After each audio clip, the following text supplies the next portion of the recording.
अगली खबर की ओर आगे बढ़ेंगे। प्रधानमंत्री मोदी ने वैश्विक संकट के बीच देश से की गई अपील को लेकर मंत्री केदार कश्यप का बयान सामने आया, जहां उन्होंने कहा है कि वैश्विक आपदा की स्थिति में पीएम मोदी ने अपील की है, उस पर हमें विचार करने की आवश्यकता है। कांग्रेस के मंत्रियों के गाड़ियों के काफिले कम करने की मांग उन्होंने की। मंत्री केदार कश्यप ने कहा कि हमारी कोशिश होती है कि सरकार का व्यय कम हो, सरकार स्तर पर भी विचार किया जाएगा और जहां पर आवश्यकता होगी उपयोग किया जाएगा। पूरे देश में सबसे कम छत्तीसगढ़ की बेरोजगारी दर पर कहा कि बेरोजगारी दर कम हुई है, लोगों की जो आर्थिक क्षमता है वो मजबूत हुई है। राज्य निर्माण के बाद लोगों के जीवन स्तर, सड़क, विद्युत जैसी सुविधाएं भी बेहतर हुई हैं।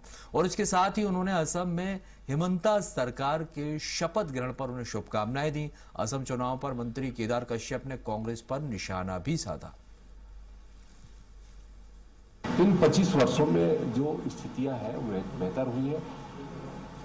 शैक्षणिक स्तर पर, आर्थिक स्तर पर लोगों का जीवन स्तर कहीं ना कहीं से बेहतर हुआ है और उस बेहतर करने का कार्य भी हमारी भारतीय जनता पार्टी की सरकार ने ही किया है।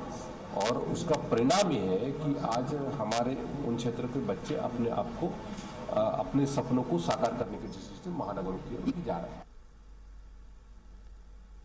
बुलंदी के साथ में अपनी बातों को रखते हैं। मैं उनको बधाई देता हूं और उनके नेतृत्व में लगातार आसाम विकास की नई ऊंचाइयों को प्राप्त कर रहा है और बहुत कुछ सीखने का अवसर प्राप्त होता है। तो मैं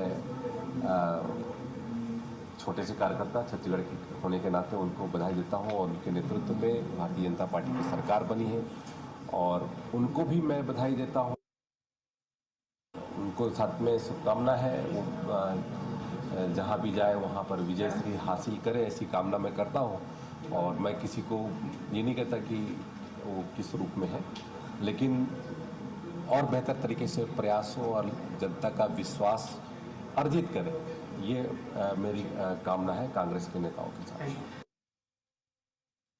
वस्तुओं का हम ज़्यादा से ज़्यादा उपयोग करें, प्राकृतिक खेती की ओर लगातार उनका जो संदेश रहा कि हमारा प्राकृतिक खेती की दृष्टि से हम बेहतर तरीके से कार्य करें, तो इसलिए इन बिंदुओं पर भी आज हमको विचार करने की आवश्यकता है। और उस दृष्टि से हमारे देश के यशस्वी प्रधानमंत्री माननीय नरेंद्र मोदी जी ने पूरे देश को आह्वान किया है और मुझे लगता है कि हमको आने वाले समय में 1 साल तक इन विषयों को विशेष तौर पे हमको अपने दिनचर्या में हमको डालने की आवश्यकता है।